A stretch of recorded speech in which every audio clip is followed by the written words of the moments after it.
బాబు ఎలాంటి వాడో, చంద్రబాబు నాయుడు గారు ఎలాంటి వాడో తెలుసుకున్నా, ఈ మనిషి ఎలాంటి వాడో తెలుసుకున్నా, చంద్రగిరి ప్రజలు మీకు ఎమ్మెల్యేగా కాకమునుపు ఇదే పెద్ద మనిషి చంద్రబాబు నాయుడు గారు చంద్రగిరిలో ఎమ్మెల్యే, అక్కడ తన సొంత ఊరు, అది తన సొంత నియోజకవర్గం.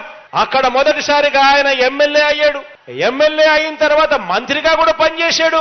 5 సంవత్సరాలు ఆయన మంత్రిగా కూడా పనిచేసిన తర్వాత మంత్రిగా ఉంటూ తాను పోటీ చేస్తే 1983లోనే చంద్రగిరిలో మంత్రిగా ఉంటూ పోటీ చేస్తే 1983లో అదే చంద్రగిరిలో ఏకంగా 17,000తో ఓడగొట్టారు అక్కడ ప్రజలు చంద్రబాబు నాయుడు గారిని.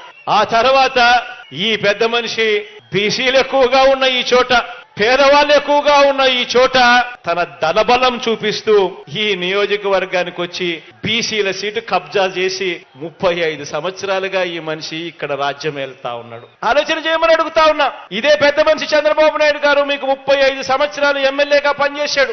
ఇదే కుప్పంలో ఆయన కనీసం ఒక ఇల్లన్నా కట్టుకున్నాడా అని ఆలోచన చేయమని అడుగుతా ఉన్నా. మీతో పని కావాలి ఆయన ఎమ్మెల్యేగా గెలవడం కోసం, కానీ ఇక్కడ ప్రజలకు మంచి చేయాలి, ఇక్కడ ఇదే కుప్పంలో ఉండాలి, ఇల్లు కట్టుకొని ఇక్కడ ప్రజలకు తోడుగా ఉండాలి అన్న ఆలోచన 35 సంవత్సరాలుగా ఎమ్మెల్యేగా ఉన్న ఈ చంద్రబాబుకు ఏ రోజు రాలేదు అనంటే ఈ మనిషి మీ మీద చూపిస్తా ఉన్న ప్రేమ ఎలాంటిదో అర్థం చేసుకోండి, ఆలోచన చేయండి అని మీ అందరితో కూడా కోరుతా ఉన్నా.